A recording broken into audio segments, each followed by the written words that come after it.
안녕하세요. 임승우 목사님의 묵상 이사야 13장 제목 바벨론도 망한다. 너희는 애곡할지어다. 여호와의 날이 가까웠으니 전능자에게서 멸망이 임할 것이미로다. 이사야 13장 6절. 왜 바벨론인가? 이사야 선지자는 지금까지 주로 북이스라엘 아람 연합군의 위협 앞에서 아수르를 의지하지 말라고 경고하면서 메시아의 구원의 약속과 남은 자를 두시리라는 약속을 다루었고, 이제 13장부터는 열국을 심판하실 것을 말씀하십니다. 그렇다면 그 당시 최강국인 아수르가 멸망할 것을 가장 먼저 언급하면서 주변국들에 대한 심판을 말씀하시는 것이 논리적인 흐름으로 보입니다.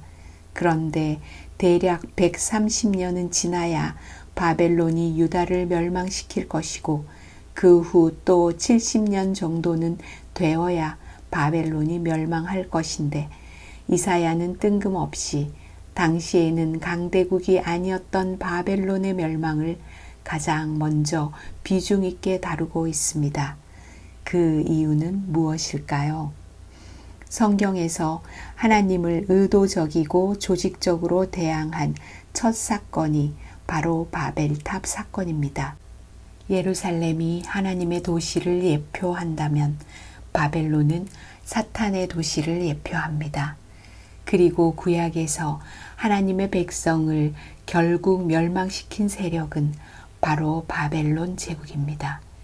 이사야도 남유다가 바벨론에 멸망당해 끌려갈 것을 말한 39장 이후부터 완전히 다른 논조로 하나님의 말씀을 전하고 있습니다. 신약 성경에 와서도 바벨론은 하나님을 대항하는 대표적인 세력을 예표합니다.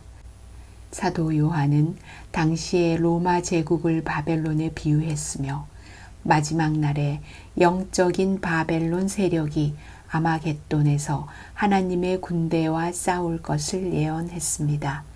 이런 여러 가지를 참고해보면 지금 이사야는 예언적인 시각에서 앞으로 하나님의 백성인 유다를 멸망시킬 바벨론을 마지막 날에 하나님을 대적하는 최종적인 세력으로 규정하고 있음을 알 수 있습니다. 바벨론도 망한다.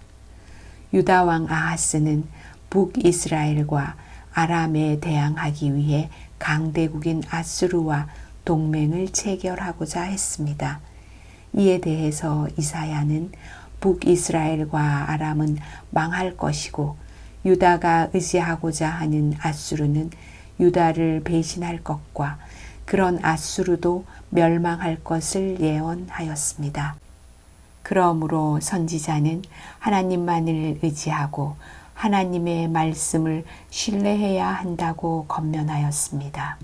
이럴 때 사람들은 아수르가 바벨론에게 망한다면 바벨론에 줄을 서야 하는 것이 아닌가 생각할 수도 있습니다. 실제로 오랜 후에 히스기야 왕은 바벨론 사신들에게 호의를 보이기도 했습니다. 그러나 하나님의 말씀은 여호와의 날에 바벨론도 망한다고 말합니다. 이어서 여러 열국도 모두 망한다고 말합니다.